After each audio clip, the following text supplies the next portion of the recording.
It's finally here! Kingdom of the Planet of the Apes. After a 7-year hiatus from the big screens, the Apes franchise returns with a 4th installment in its semi-prequel / semi-reboot series. Is it any good? Does it deliver? Or does it make you want to go out and throw feces at your loved ones? Before we dive in, we all know sand is coarse and irritating and it gets everywhere. But the subscribe button really is soft and smooth. Perhaps touch it for me and feel its warm, titillating, pulsating.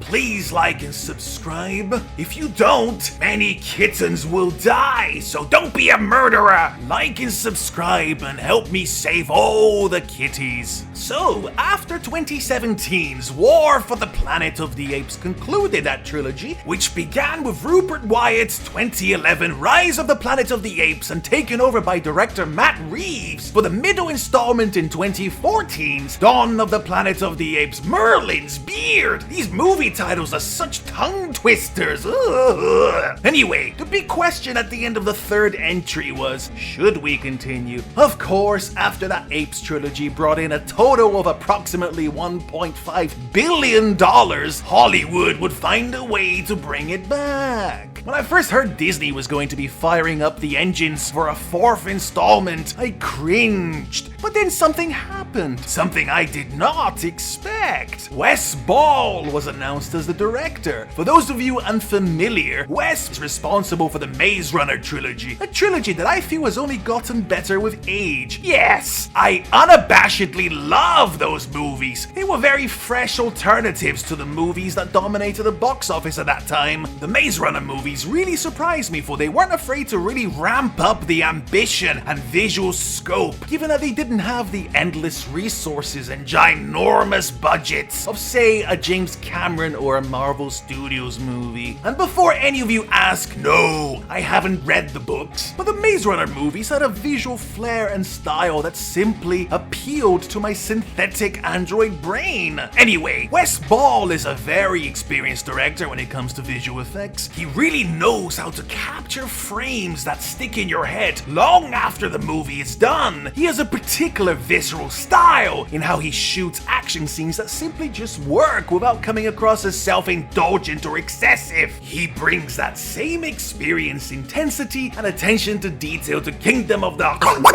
The movie is set far into the future, long after the reign of our favorite simian protagonist from the previous trilogy, Caesar, who was brilliantly played to perfection by the great and talented Andy Serkis. Yes, Gollum himself. We're introduced to a new simian protagonist, Noah, played by actor Owen Teague, who is no slouch, by the way. And while this movie wisely acknowledges the previous trilogy, it doesn't bog it down with infinite references or key jangling, as the cool kids say. It can easily be viewed by those with no prior knowledge or history of the franchise and still work as a coherent piece of blockbuster entertainment. I went into this movie having simply seen one trailer, and I'm glad that's all I saw. Not knowing what to expect greatly enhanced my viewing experience. This movie goes into some unexpected ground for a 2024 blockbuster that I'm glad we're not spoiled by the marketing. This is a deceptively and unexpectedly intelligent film, with dialogue that sometimes challenges the audience in the ways in which human beings have historically conducted themselves in certain situations, and the way in which we worship idols, historical, religious, or otherwise, but never in a preachy or overhanded manner. It's all handled with great care and sincerity. Kudos to the writing team for showing such restraint. At the end of the day, this is still a blockbuster, so of course there are several action set pieces, but at no point did I feel like they took away from the story or dragged on to the point of becoming tedious. Kudos to director Wes Ball for ensuring each moment of conflict in the movie felt fresh and varied, whether it be by the location, time of day, etc.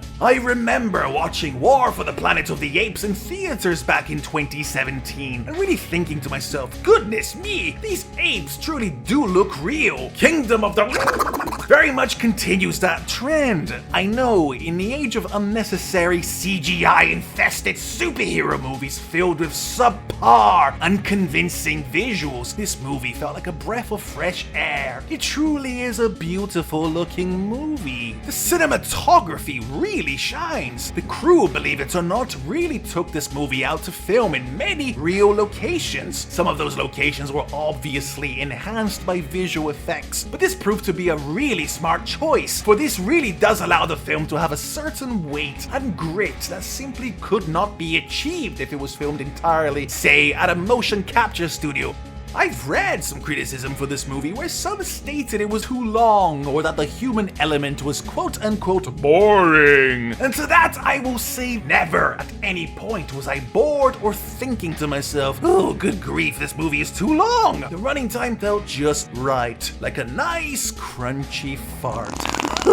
As for the human element, yeah, I will agree that some of it came off as a little bit tacked on. Almost like the studio panicked that the movie wouldn't work for general audiences unless they were given more human characters to rally behind. Freya Allen's character of May could have used some more work, admittedly, perhaps given a deeper backstory more directly connected to the apes. However, she did fine, and none of what ultimately ended up on the screen took away from the film for me. So, the antagonist, an ape who calls himself Proximus Caesar. He is played to scenery-chewing perfection by Kevin Durand. He comes off as cynical, intimidating. You could feel Kevin Durand was having great fun with the role and really oozed that charismatic menace, even though he doesn't really come into the movie till way more than halfway in. And a special mention should go to Peter Macon's character of Raka, who in a lot of ways was the soul of the movie and delivered some genuinely effective comic relief.